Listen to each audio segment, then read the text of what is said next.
Welcome into A to Z Sports Prime Time on this Wednesday evening. Hope everybody is enjoying themselves. Tonight, it has been a crazy 72 hours of the coaching football news cycle, and that was not abated today. Nick Saban retired from coaching football, retired from the University of Alabama. And we are going to talk about that, how it's just dumped lighter fuel on everything that's happening around the coaching carousel. Given that the Titans are involved in the coaching carousel, we will also talk about the other surprises that have popped up over the course of the last 24 hours. And we will do rising and falling because that is our custom, as it always is. Appreciate you guys stopping by here this evening. If you are new to the show, we're happy to have you, but we do request that you share the broadcast around on Facebook, YouTube, Twitter, and on Twitch. If you're hanging out on Twitter, please retweet the show in the bottom right-hand corner of your screen. If you're on Facebook Live, you can share. You can share now to public. That is in the bottom left. And if you are on YouTube or on Twitch, like the video, subscribe to the channel, tell a friend to do the same. We would be appreciative of you that way. A lot of F-Bama going on in the chat. If you're a Tennessee fan, if you're an Auburn fan, if you're just a football fan, you're dancing naked in the streets. Unless you root for Alabama, then you're probably a very, very sad boy. B-O-Y. Anyway, we're going to talk about this coaching carousel, college and pro. Let's get into it. Welcome into A to Z Sports Prime Time from the Zen Sports Studios. I'm your host, Buck Rising, and I'm proud, as always, to be presented to you by the law offices of Amanda J. Gentry.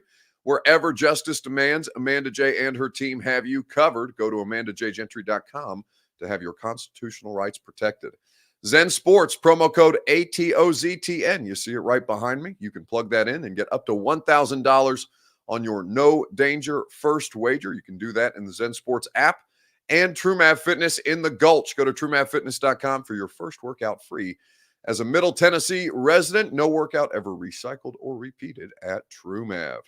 So, as we look at this last 3.5, 4.5, 5 hours of coaching news, it has been pretty crazy.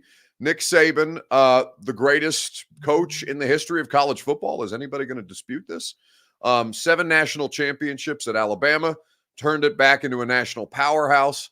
6 of those titles at Alabama. He did win the 7th, or however you want to sequentially order them. He did win a title at LSU and 6 at Alabama, 17 seasons total in Tuscaloosa. And so Nick Saban told the Alabama team, informed them today that he would be retiring from his position. Now, he has not spoken publicly yet. It's going to be fascinating to see how it goes. Greatest recruiter in history, says Tim Mills. I think that is really, really spot on. And by the way, I think that he's getting out at a particular time when this has never been more hellacious. Recruiting, NIL, transfer portal, all of it's become super, super murky. Nick Saban's decided, you know what? No, not for me anymore. Now, I'm sure Alabama fans would have liked to see him ride off into the sunset with a win, ultimately seeing his college football coaching career end in a loss to Michigan. But we'll start with your Two Rivers Ford take on Facebook, YouTube, Twitter, and on Twitch if you want to get involved. What has been the biggest surprise of the football coaching cycle? The biggest shock of the football coaching cycle. We'll talk about it together on Facebook, YouTube, Twitter, and on Twitch. That's college, that's pro. There's been a lot of big headlines here, even in the last 24 hours. Let me know, and we'll discuss at length together.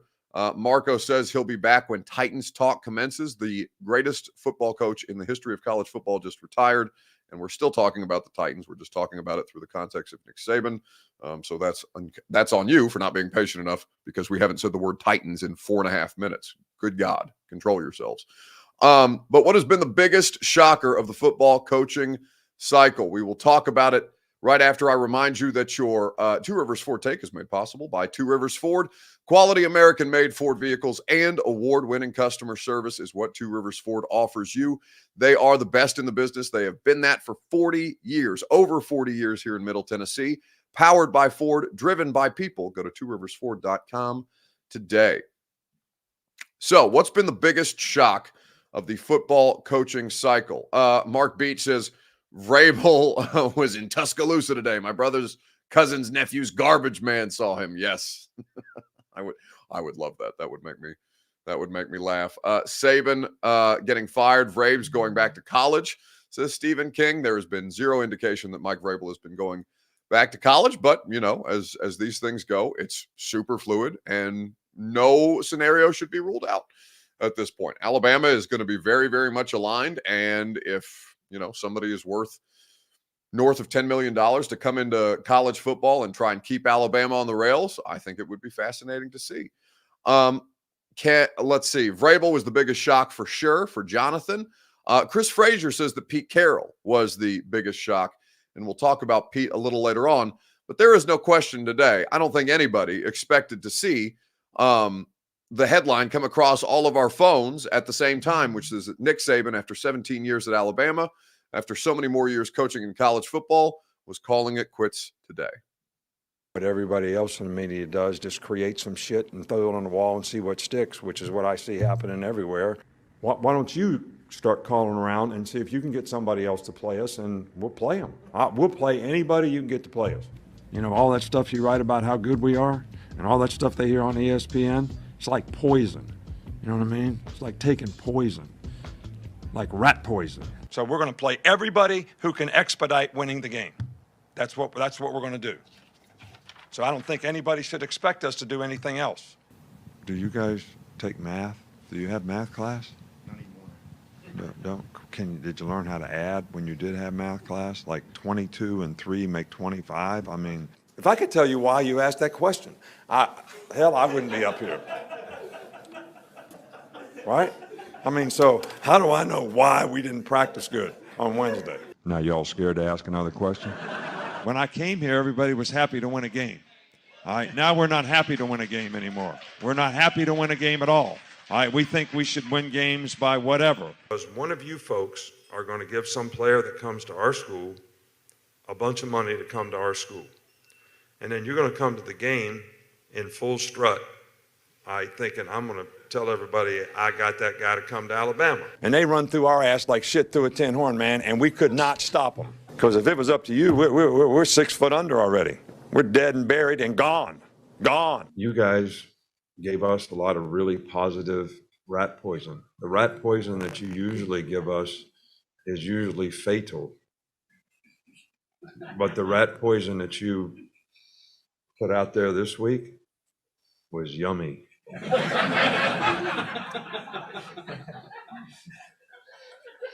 Everybody gets all excited about the beginning of the season.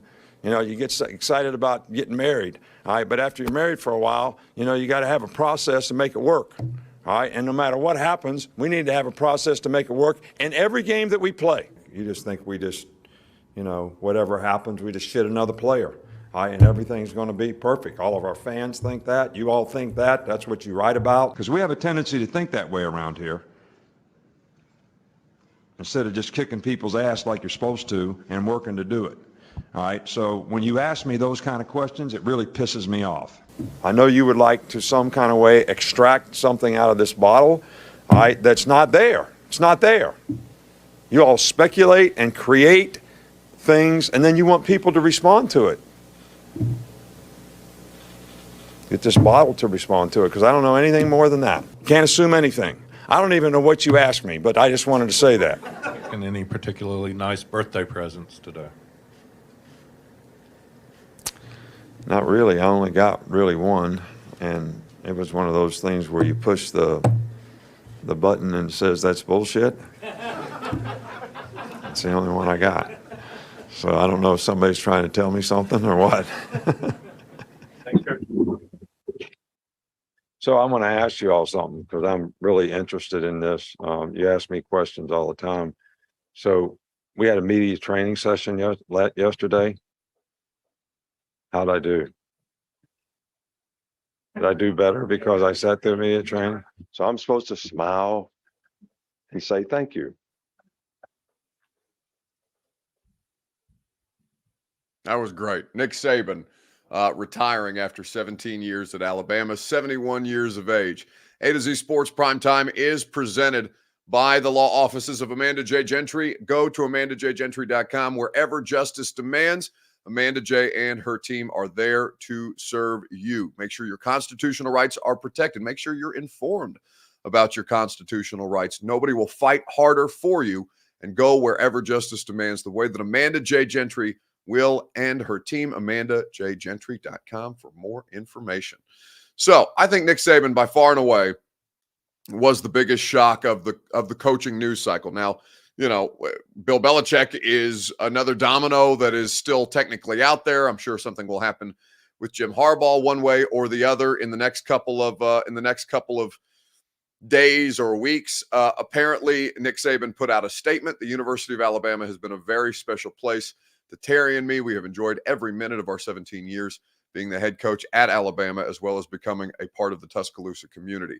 It is not just about how many games we won and lost, but it's about the legacy and how we went about it. We always tried to do it the right way. The goal was always to help players create more value for their future, be the best player that they could be, and be more successful in life because they were a part of the program.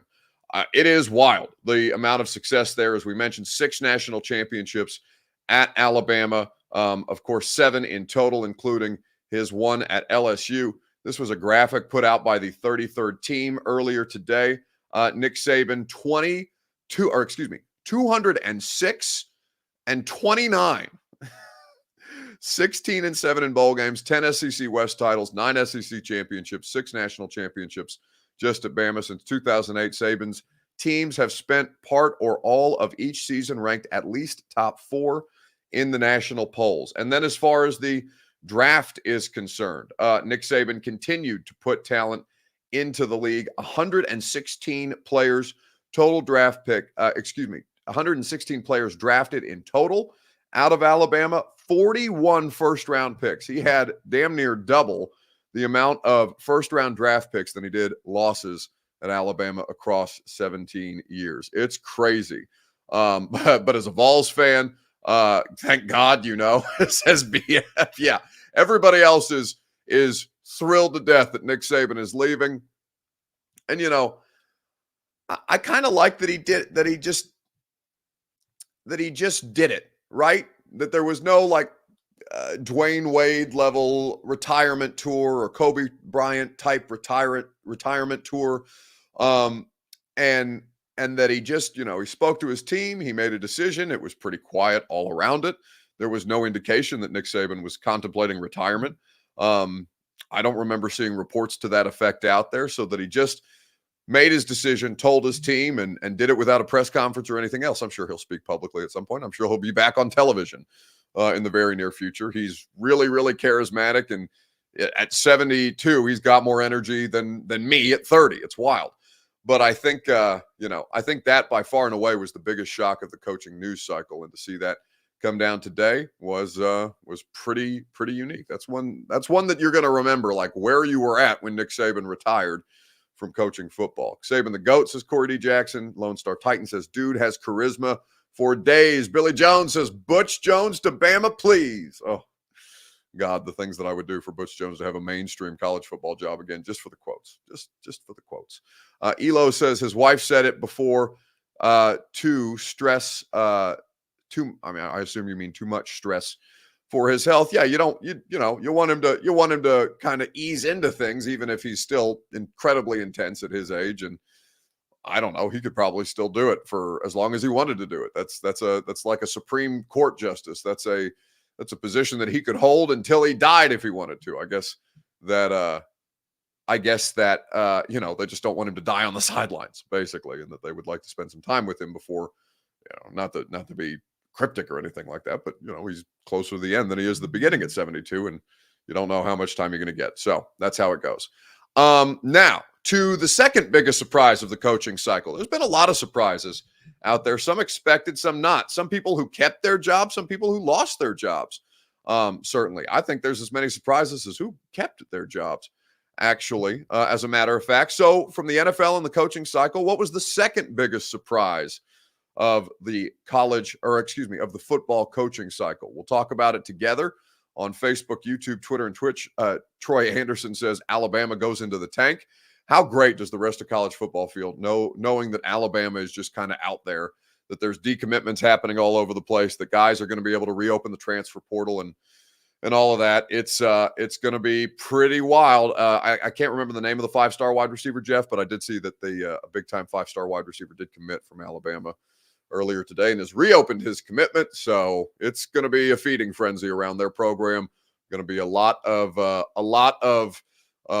recruiting against Alabama, given that nobody is there to recruit for Alabama in the absence of Nick Saban. So what was the second biggest surprise of the coaching cycle? We'll get into it right after I remind you that the Primetime Show is presented by Zen Sports. Up to $1,000 on your no danger first wager is what Zen Sports offers you. Promo code A2TOZTN is how you get that great offer. You will always enjoy all the great odds boosts, all the great promo bets, the VIP program that they have for you. If your Zen Sports play qualifies, you can submit yourself to be considered for all the great perks and comps and all manner of things that come as a part of being the Zen Sports VIP program. Go to zensports.com/VIP. Terms and conditions do apply. Gambling problem, call the Tennessee Red Line, 1-800-889-9789. So what's been the second biggest surprise of the coaching cycle? Square Up says Vrabel wanting Ryan Cowden to be GM last season and asking for a higher up above Ran Carthon now. It's pathetic. So here's what I know on that. Mike Vrabel did not want a higher up above Ran Carthon. Mike Vrabel did want Ryan Cowden. So there's a lot of shit that's out there. There's a lot of stuff swirling around, and to have you guys take me at my word, I know that's a big ask in today's news cycle, but having a lot of different conversations over the course of basically from Sunday until today, including up and to including today. Vrabel wanted Ryan Cowden to be the general manager. Ran Carthon was on a short list of people that Mike Vrabel was willing to entertain the idea of, and that there was no ask for a higher up above Ran Carthon from Mike Vrabel, but that Amy Adams Strunk had made up her mind on the Vrabel situation. As of Tuesday morning, they kept the conversation short and succinct and decided that they would go in a different direction. So that is what it is. But I know there's a lot of stuff going back and forth on there, and it's a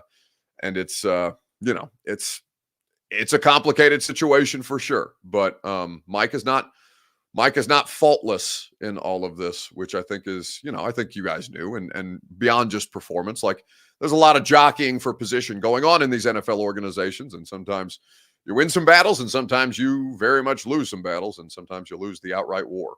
So what's been the biggest surprise of the second biggest surprise of the coaching cycle? Well, I mean, Vrabel is a big one for sure. But I don't know how you couldn't look around and say Pete Carroll not being the head coach of the Seattle Seahawks after 14 years isn't the second biggest surprise of, I mean, hell, it's the second biggest surprise of just today's coaching news. It would have been the biggest surprise had Nick Saban not retired. Well, over the last couple of weeks, there's been kind of some murmurs of general manager John Schneider doing some background work on candidates just in case Pete Carroll decided to step away, because the reality is, until probably earlier today, it seemed like he was coming back. It seemed like it was okay. He had said publicly and privately that he planned on coaching, and then he met with the owner, Jody Allen. And what he learned, and what we all learned, was that the progress they made over the last couple of years, the way that they have rebuilt that roster, going from Russell Wilson to, I guess, the post-Russell Wilson era, simply the results were just not quite good enough. Pete Carroll saying that he competed to be the coach. He clearly wanted to be the coach and planned on being the coach. And actually, Tom wouldn't even shut the door on being the coach somewhere else.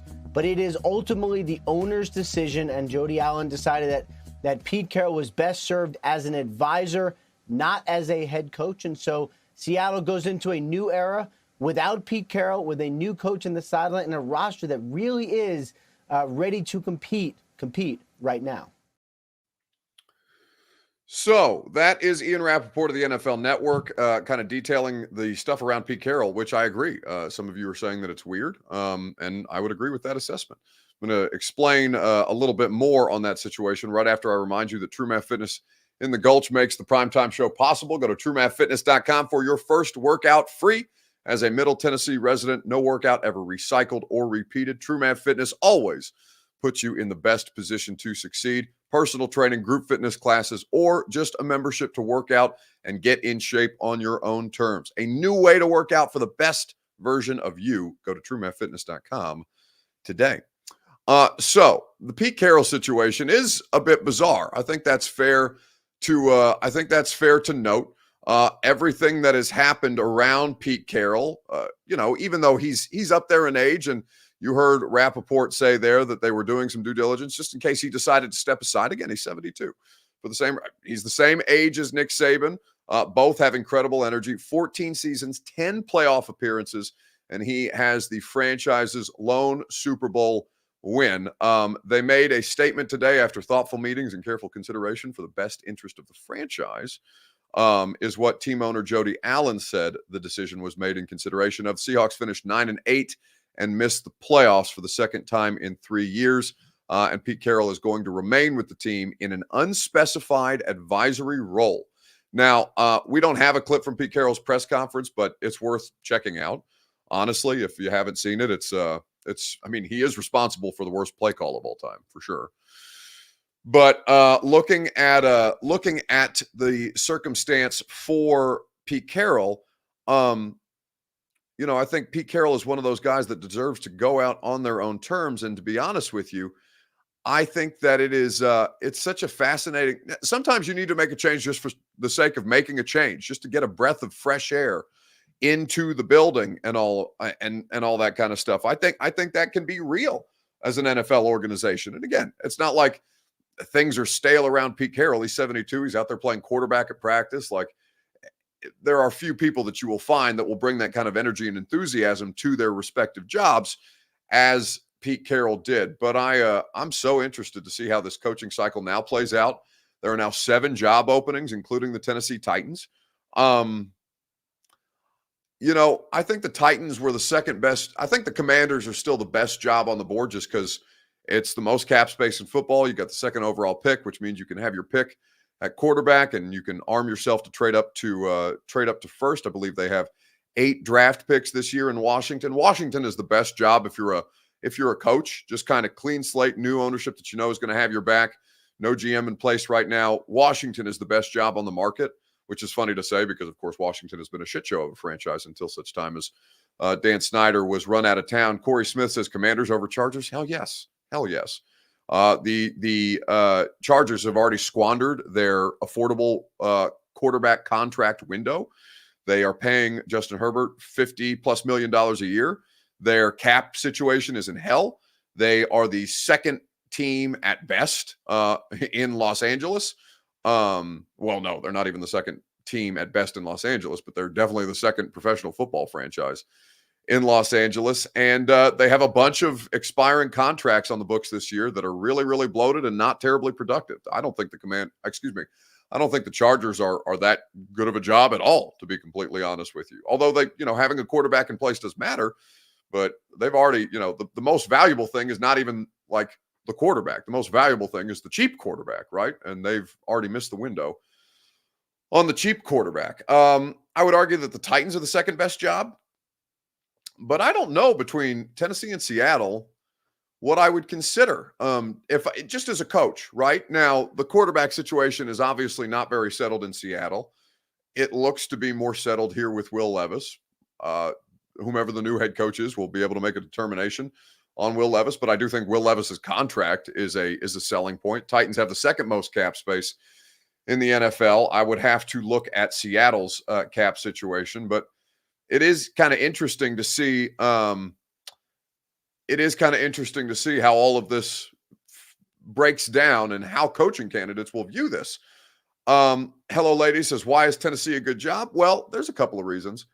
I don't think it's the best job on the market, but again, I think that a quarterback question being answered is a big one. I think that he's cheap and you have all the cap space and draft capital in the world to build around him matters. You have an owner who is going to hire you to be in a collaborative role. So you know that at least for a year, the owner will have your back, the way that they experimented with the Mike Vrabel situation.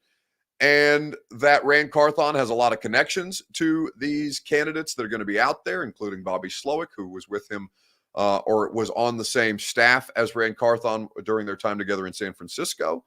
I think that this is a pretty viable job. Now, do I think that the way that they've gone about creating this job opening is the best? No, I think they've botched a number of different things along the road. But if they end up being justified in their decision, which of course we have no idea whether they're going to be justified in their decision or not, for probably not next year and probably not the following year. It's probably, it's like a draft class. It's probably going to take 3 years for you to know whether somebody's good or bad at their job, and by then those things could change. But I think that a lot of this stuff is going to be, in consideration, and it's why if they were going to move on from Mike Vrabel, whether that's a trade or a firing, the Tennessee Titans, that they were right to do it now, because you see how quickly already everybody else is moving around you. And if you feel like you need to make a change with the coach, then you better make sure that you land the coach that makes the most sense for you and that is the best fit for you. The national media acts like there will be no team in Nashville next year with no Vrabel. Well, listen, and this point was made to me earlier today, as a matter of fact. The Titans want Mike Vrabel to get a job. Like, they have put a considerable amount of emphasis as an organization, as a marketing department, on the identity of the Tennessee Titans being Mike Vrabel. So of course people would look around based on how much they have leaned into Mike Vrabel as an organization. He's kind of a Frankenstein monster of their own creation, right? At least from an optics standpoint. The identity of the Tennessee Titans right after Derrick Henry is Mike Vrabel. That's what it's been.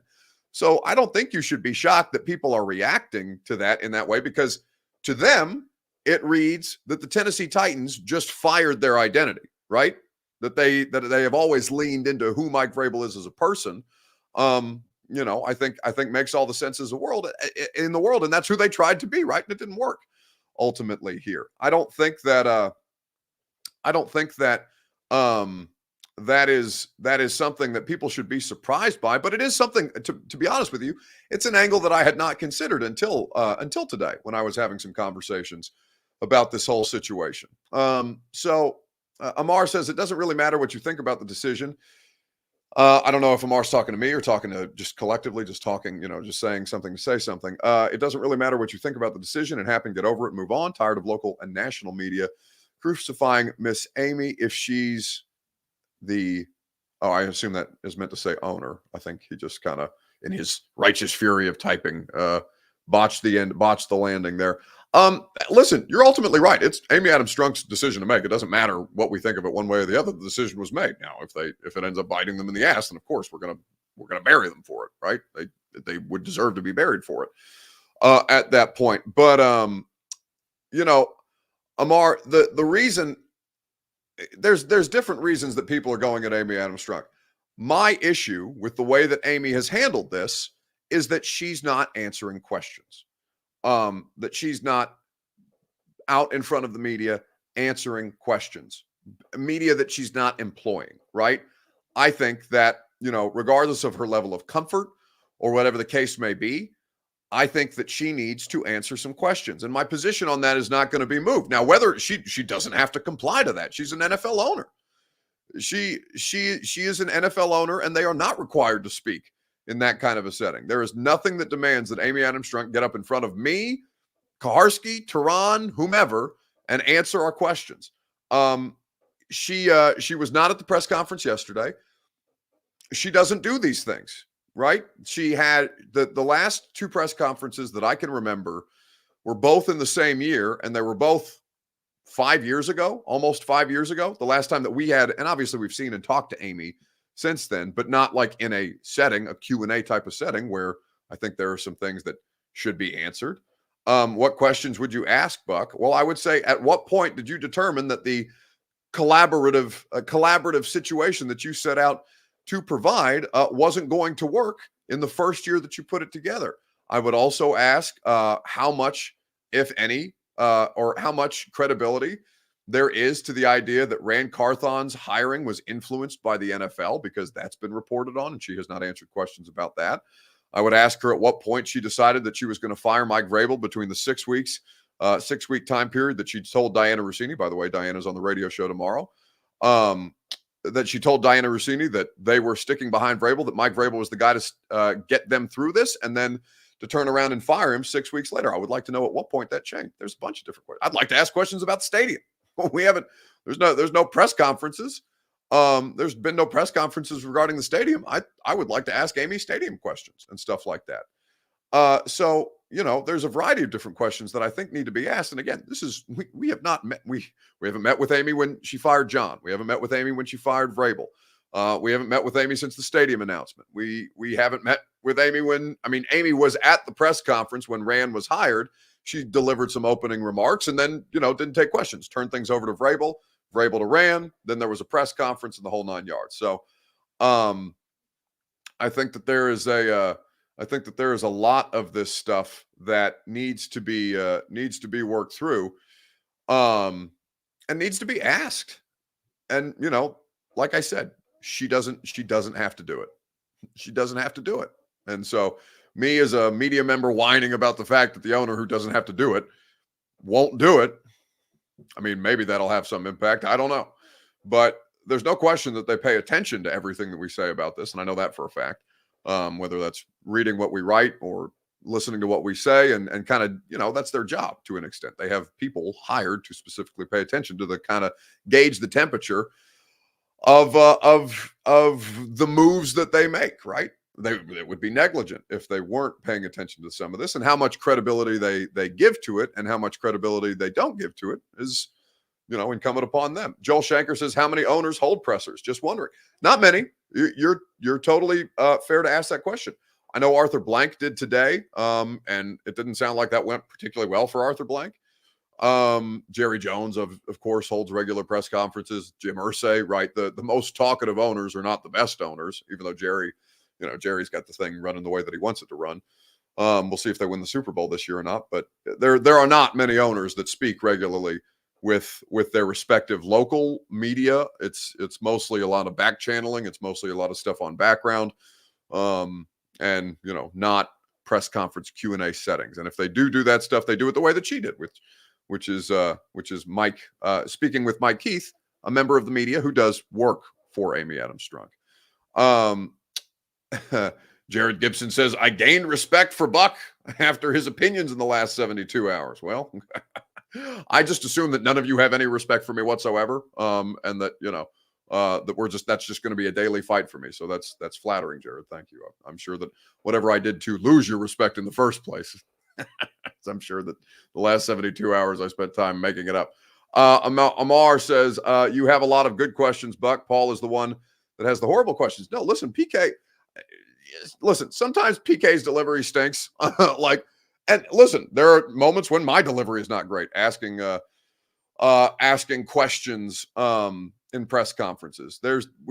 Plenty of us have botched press conference questions before, and PK gives himself a little bit of a runway. Sometimes it takes time to get the question off the ground, but I thought Paul was phenomenal in the Carthon press conference yesterday. I thought Rex Road was great in the Carthon press conference yesterday. I thought Steve Lehman asked some really good questions. I asked a couple of questions, whether they were good or not. I wasn't crazy about some of the responses that I got, but that's what it is. So, I think that there's a lot of this stuff. There's a lot of this stuff that, you can go through and cherry pick who you like and who you don't, depending on how you consume your media. But listen, everybody's out there doing the best possible job for you. And that includes everybody from Kaharski, maybe not Stillman. And I say that just because I love Jared and he's a buddy of mine. And he's out there just slinging shit for the sake of slinging shit. That's how it goes. Anyway, rising and falling. Whose stock rose? Whose stock fell this week in sports? Let's talk about it on Facebook, YouTube, Twitter, and on Twitch. Right after I remind you that the primetime program is made possible by the Ashton Real Estate Group of RE/MAX Advantage. Go to GaryAshton.com and get your dream address without the stress. Get that intel edge you need to succeed, courtesy of the Ashton Real Estate Group. They will get you that dream address without the stress, as I mentioned. Don't sell without the intel at GaryAshton.com. So, whose stock rose, whose stock fell this week in sports. Let's talk about it. Titan Thor is, I assume, arguing with me about Rand Carthon saying he didn't fire the man. What did you guys want him to say? Oh, no, listen, my issue is not with Rand Carthon. I think that's been mistaken, the way that I've talked about this stuff in the last, since the press conference yesterday at 4 o'clock. Like, I have no issues with Rand Carthon. I have issues with the inability of somebody who is capable of answering those questions, or who is making the decisions that need to be questioned, getting out there instead of sending Rand Carthon out there to take the bullets from us. Like, I thought Rand Carthon was done really, really wrong yesterday. I thought that was completely unfair. I thought it was a sham of a press conference, to be honest with you. And that's a shame, because I think that I have no idea whether Rand Carthon's going to be good at his job or bad at his job. I just know that the way that the position that they continue to put him in really just does not do the guy any favors, it would seem. Anyway, so whose stock rose, whose stock fell? Buck stock is rising, says Stephen King. He is loving the chaos around the franchise. Listen, you guys know my rooting interest. I'm never going to lie to you. I root for what's best for the show. And while I don't love firings being best for the show, there is a level of interest in it that obviously benefits what it is that we do around here. Interest level, right? I root for interest level, and rightly or wrongly, the firing of coaches and the coaching cycle, the coaching carousel is interesting to people. So, I try to not talk about it in a cold or unfeeling way, because I do know that a lot of people are frustrated and angry about having to change schools for their kids and all this different stuff, and all the human shit that nobody wants to deal with, and that nobody wants to deal with getting fired, right? And Vrabel is the only one to be fired, and the coaching staff is going to pursue other opportunities, and Rand Carthon's not going to get in the way of that, the way that David Tepper is getting in the way of the Carolina staff pursuing other opportunities, which is just such bullshit. But I don't love the chaos around the franchise, but I do like having compelling topics to talk about. That much is clear. Has the show ever had 1,000 viewers before Tuesday? The radio show or the primetime show? 1,000. No, 1,000 would be tremendously low. I think I got a text from one of our guys in sales around here. Where is it? From Andrew Shulman. I had 17,000 views last night, combined across those platforms, and that was in less than a 24-hour cycle. So no, I mean 1,000 would be 1,000. I should be fired if I only got 1,000 views on any of the shows that I'm doing digitally. But yeah, no, 17K last night is what our sales guy texted me today, so that's great. I think that stock down for the purposes of Mike Vrabel. I think that while Mike's stock publicly appears to be rising, I do think that Mike has a lot of blame to shoulder in how all this played out. And, whether he would agree with that assessment or not, I'm sure that he would take umbrage with some of that stuff. But I think that there's a lot of this that paints Mike in a favorable light, and that's fine. Mike deserves a lot of credit for the good work that they did here. But I do think that the war hero parade that he seems to be getting out there publicly right now is a little much. I think there's a little more. I think there's plenty more blame that Mike Vrabel should kind of be, criticized for, beyond the criticism that is deserved of the organization that fired him. I think that you got to have the same energy for both parties, because it's not like this thing ended smoothly with the way that things played out. Anyway, so that's going to do it for us tonight on the Primetime Show. Like I said, radio show tomorrow. We'll talk about Nick Saban. We are. I know we reached out to a couple of people like Greg McElroy and Josh Pate, so we'll see who on the college side of things will be able to work with us on the Nick Saban story. Diana Rossini of The Athletic will be at 12:20 tomorrow, 12:20 Central Time, so you can tap into the radio show for that from 10 to 1 on 104.5 The Zone. Have a great rest of your evening. and we will look forward to talking to you tomorrow at 10 a.m. on 104.5 The Zone.